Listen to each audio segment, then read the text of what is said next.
আসসালামু আলাইকুম এভরিওয়ান। আমি অনেক আগের একটা ভিডিও শেয়ার করছি। তো আমার আদরের মিঠু, আমাদের সবার অনেক আদরের মিঠু আমরা হারিয়ে ফেলেছি সারা জীবনের জন্য। ও আমাদের কাছে আর কখনো ফেরত আসবে না। তো আমাদের ছোট্ট একটা ভুলের জন্য আমাদের মিঠুকে হারিয়ে ফেললাম। তো এই কথাগুলি বলতে গিয়েও আমার যেন কীরকম লাগছিল, আমি বুঝাতে পারবো না।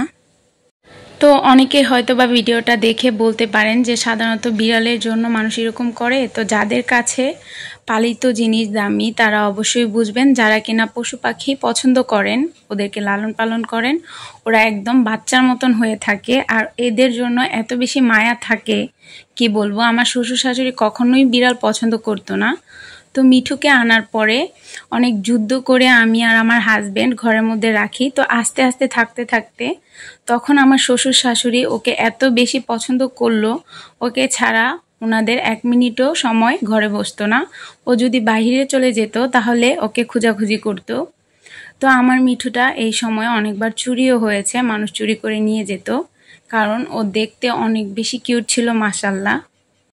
তো এই তো আমার মিঠু অনেক দুষ্টুমি করতো, অনেক মজা করতো, আমাদের সাথে সাথে সব সময় থাকতো আর ও বাচ্চাদেরকে অনেক বেশি পছন্দ করতো। তো দেখেন ও আমার ভাইয়ের সাথে কিভাবে ঘুমিয়ে আছে। তো তখন আমি ওর টুকটাক ছবি তুলে রাখতাম, আমার কাছে অনেক ভালো লাগতো। আমি কখনো ভাবিনি যে মিঠুর এই ভিডিওগুলি আমি শেয়ার করব এভাবে। আমি শুধুমাত্র আপনাদের যেন উপকারে আসে তার জন্য এই ভিডিওটা শেয়ার করছি। তো আমার কথাগুলি অনেকটা আটকে আটকে যাচ্ছিল, আপনারা ক্ষমার দৃষ্টিতে দেখবেন। তো মিঠু যখন বড় হতে লাগলো, ও আমাদের কাছে 6 মাস ছিল। 6 মাস থাকার পর মাশাআল্লাহ অনেকটা বড় হয়ে গিয়েছিল, তখন সে আর ঘরে থাকছিল না।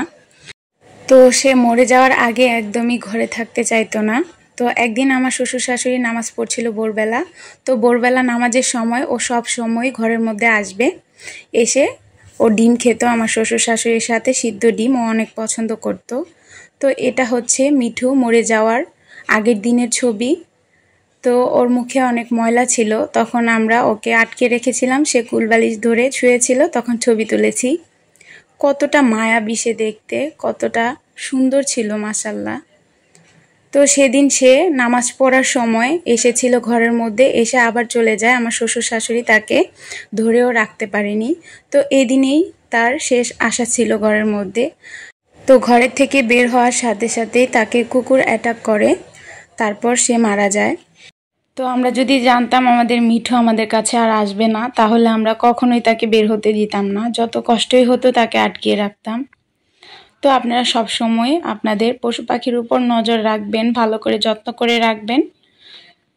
তো তারাই বুঝবে এই কষ্টটা, যারা সবসময় পশু পাখি পছন্দ করে, বিশেষ করে বিড়াল পছন্দ করে, তারাই বুঝবেন। তো এটা হচ্ছে আমার আরেকটা বিড়াল, আমি নতুন নিচ্ছি। তো আজকের ভিডিওটা অনেক কষ্টের ছিল। সবাই ভালো থাকবেন, সুস্থ থাকবেন। আল্লাহ হাফেজ।